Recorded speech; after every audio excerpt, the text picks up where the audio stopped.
আসসালামু আলাইকুম। মহাদেশটির নাম অ্যান্টার্কটিকা, অবস্থান সর্বদক্ষিণে।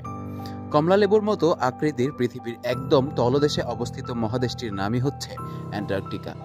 স্বাভাবিকভাবেই পৃথিবীর চৌম্বকীয় দক্ষিণ মেরুটিও এই মহাদেশেই অবস্থিত। আয়তনের দিক দিয়ে মহাদেশগুলোর মধ্যে অ্যান্টার্কটিকা পঞ্চম স্থানে রয়েছে।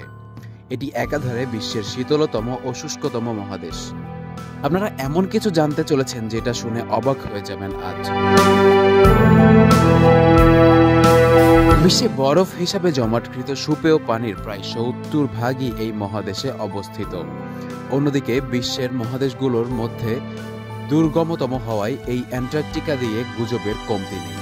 সাউদার্ন সাগর দ্বারা পরিবেষ্টিত অ্যান্টার্কটিকা মহাদেশের মোট আয়তন ১,৪২,০০,০০০ বর্গ কিলোমিটার বা ৫৫ লাখ বর্গ মাইল। অর্থাৎ আয়তনের হিসাবে অ্যান্টার্কটিকা অস্ট্রেলিয়া মহাদেশের প্রায় দ্বিগুণ। এই মহাদেশের পুরোটাই বরফে আবৃত। তবে অ্যান্টার্কটিকা মহাদেশের বরফের গড় উচ্চতা প্রায় ২ কিলোমিটার বা ৬,৫০০ ফুট। অ্যান্টার্কটিকা মহাদেশের বর্তমান চেহারা দেখে মনে হতে পারে এটি হয়তো অনন্তকাল ধরে বরফ যোগে বসবাস করছে, কিন্তু ১৬ কোটি বছর আগেও এই মহাদেশটির অবস্থান ছিল বিষুব রেখার কাছাকাছি। সেই সময় অ্যান্টার্কটিকা ছিল ঘন বনে ঢাকা। সেখানে ডাইনোসর ঘুরে বেড়াতো। এখন থেকে ১৬ কোটি বছর আগে অ্যান্টার্কটিকা তার বেঞ্জিয়া ভেঙে দক্ষিণমুখী যাত্রা শুরু করে। এরপরেও প্রায় ১২ কোটি বছর ধরেও এখানে উদ্ভিদ ও প্রাণীর বিচরণ ছিল।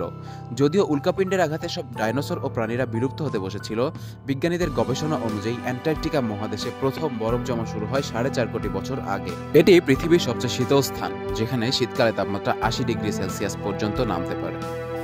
এখানে প্রায় পুরো বছর জুড়ে প্রবল ঠান্ডা বাতাস বয়ে যায়। বার্ষিক গড় বৃষ্টিপাত অত্যন্ত কম, ফলে এটি পৃথিবীর সবচেয়ে বড় মরুভূমিগুলোর একটি। বন্ধুরা, আপনারা কি জানেন অ্যান্টার্কটিকায় কোনো স্থায়ী মানব বসতি নেই? তবে অ্যান্টার্কটিকায় বিশেষ ধরনের প্রাণী বাস করে, যেমন পেঙ্গুইন, সিল, তিমি ও বিভিন্ন সামুদ্রিক প্রাণী।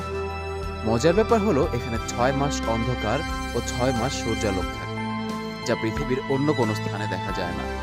বর্ষার পরিবর্তে এখানে তুষারপাত হয়, তবে বার্ষিক গড় বৃষ্টিপাত মাত্র ২০ মিলিমিটার, যার কারণে এটি বিশ্বের অন্যতম শুষ্ক মরুভূমি। প্রবল শীতল বাতাস বইতে থাকে এখানে, যা কখনো কখনো ঘন্টায় ৩২০ কিলোমিটার বেগে প্রবাহিত হয়। অ্যান্টার্কটিকা শুধুমাত্র এক শীতল ও কঠোর পরিবেশের মহাদেশ নয়, এটি আমাদের জলবায়ু, জীববিজ্ঞান ও ভূতাত্ত্বিক গবেষণার জন্য অত্যন্ত গুরুত্বপূর্ণ।